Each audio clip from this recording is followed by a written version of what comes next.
নমস্কার বন্ধুরা, আজ আমি তোমাদেরকে কিভাবে সহজ উপায়ে ফুলদানি আঁকা হয় সেটা তোমাদের এঁকে দেখাচ্ছি।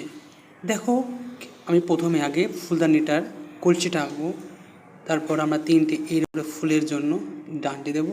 ঠিক আছে, ফুলের পাপড়িগুলো এরকম করে চারটে করে দেবো।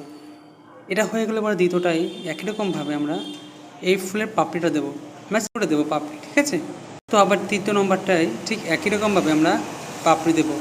দেওয়ার পর আমরা কি করছি, কলসিটাকে কিছুটা ডিজাইন করছি। ঠিক আছে, তোমরা চাইলে ডিজাইন তোমাদের ইচ্ছা মতো করতে পারো। তারপর আমি এই ফুলটার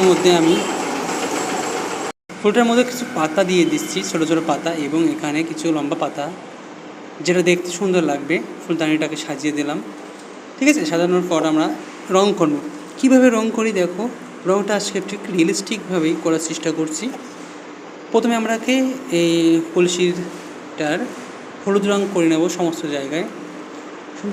হলুদ রং করানোর পর আমি যে ডিজাইনটা করেছি এখানে আমি একটু হালকা লাল যেটা থাকে সেটা দিয়ে দেবো। এভাবে করে এটা দেওয়ার পর আমি এটাকে লালটাকে যা সাইড থেকে যেটাকে বা শেড করা হয় সেটাকে আমি একটা সুন্দর করে দেবো। করা হয়ে গেলে আমি ফুলের পাপড়ির দিকে যাব। পাপড়িতে আমি সাধারণত তিনটে ফুল হয়েছে, তিন রকমের কালার করব। একটা লাল করেছি, একটা পিঙ্ক কালার করব, আর একটা হলুদ করব। ঠিক আছে, তোমরা চাইলে নিজের ইচ্ছা মতো কালার করতে পারো, কোনো ব্যাপার না। এরকম করে রঙটা করতে হবে, তবে সেটা সুন্দর হবে। এবার এটা হয়ে গেলে পরে আমরা যে ঘাস, ফুলের মধ্যে যে ঘাসটা সেটাকে আমি রঙ করে নিচ্ছি বা পাতায় রঙ করে নিচ্ছি। এখানে আমি গাঢ় সবুজটা এবং হালকা সবুজটা বা হলুদটা দিয়ে আমি এটা পরিপূর্ণ করব।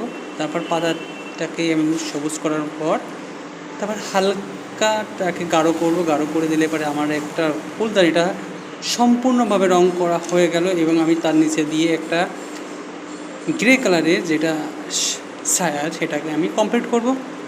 তোমরা যারা আমার এই ভিডিওটাকে দেখেছো তারা যাদের ভালো লাগে সাবস্ক্রাইব করে রেখো। ধন্যবাদ।